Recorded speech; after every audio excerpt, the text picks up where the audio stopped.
হত্যা মামলা দায়ের হলো সাবেক প্রধানমন্ত্রী শেখ হাসিনার বিরুদ্ধে। বৈষম্য বিরোধী ছাত্র আন্দোলনের কর্মসূচি চলাকালে এক মুদি দোকানদারকে হত্যার ঘটনায় সাবেক সরকার প্রধান সহ 7 জনের বিরুদ্ধে দায়ের করা হয় এ মামলা। এর আগে মামলা নেয়ার জন্য আবেদন করা হয়। মঙ্গলবার শুনানি শেষে অভিযোগ এজাহার হিসেবে রেকর্ড করার জন্য নির্দেশ দেন ঢাকার চিফ মেট্রোপলিটন ম্যাজিস্ট্রেট আদালতের ম্যাজিস্ট্রেট রাজেশ চৌধুরী। বৈষম্য বিরোধী ছাত্র আন্দোলনের বিক্ষোভের মুখে পদত্যাগ ও দেশত্যাগের পর এই প্রথম সাবেক প্রধানমন্ত্রীর বিরুদ্ধে মামলা হলো। মামলার অন্য আসামিরা হলেন আওয়ামী লীগের সাধারণ সম্পাদক এবং সাবেক সড়ক পরিবহন ও সেতুমন্ত্রী ওবায়দুল কাদের, সাবেক স্বরাষ্ট্রমন্ত্রী আসাদুজ্জামান খান কামাল, পুলিশের সাবেক মহাপরিদর্শক আইজিপি চৌধুরী আবদুল্লাহ আল মামুন, ঢাকা মহানগর পুলিশের সাবেক কমিশনার হাবিবুর রহমান, অতিরিক্ত কমিশনার মোহাম্মদ হারুনুর রশিদ ও যুগ্ম কমিশনার বিপ্লব কুমার সরকার। আমরা আজকে ঢাকার সিএমএম কোর্টে এসেছি একজন নিরীহ মানুষের পক্ষে একটা মামলা করতে।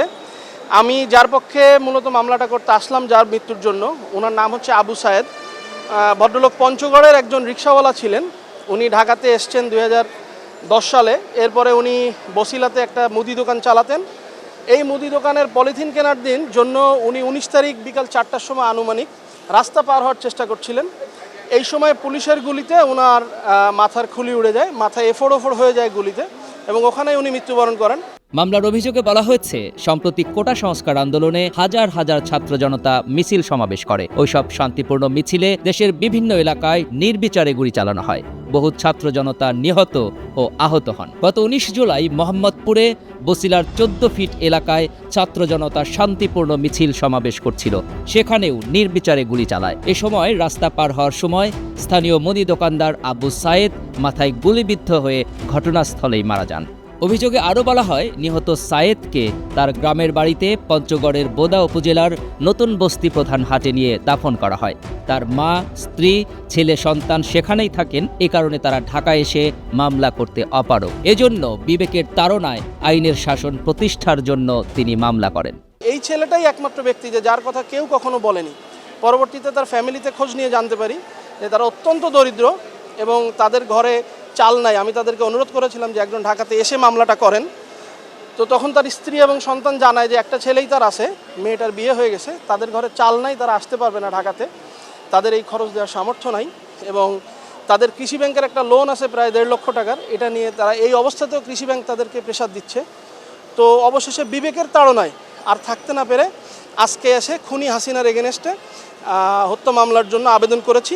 কোর্টে এই আবেদনের রেজাল্ট এখনো পেন্ডিং আছে। আমরা আশা করছি কিছুক্ষণের ভিতরে কোর্ট আদেশ দিবেন।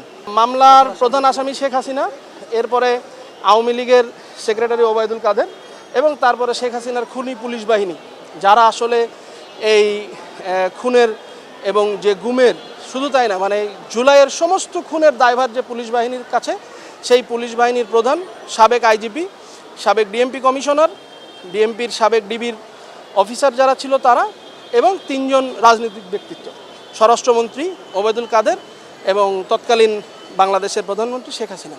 মামলার অভিযোগে বাদী আরও বলেন, সাবেক প্রধানমন্ত্রী শেখ হাসিনা কোটা সংস্কার আন্দোলন কঠোর হস্তে দমন করার জন্য বারবার নির্দেশ দিয়েছেন। ওবায়দুল কাদের ও আসাদুজ্জামান কামালের নির্দেশে পুলিশের আইজিপি ও ঊর্ধ্বতন কর্মকর্তারা অধীস্তন পুলিশদের নির্দেশ দিয়ে মিছিলে গুলি চালায়। পরস্পর যোগ সাজশে আসামিরা হত্যাকাণ্ড ঘটিয়েছে। কাজেই এর বিচার হওয়া প্রয়োজন। News desk, 52 TV.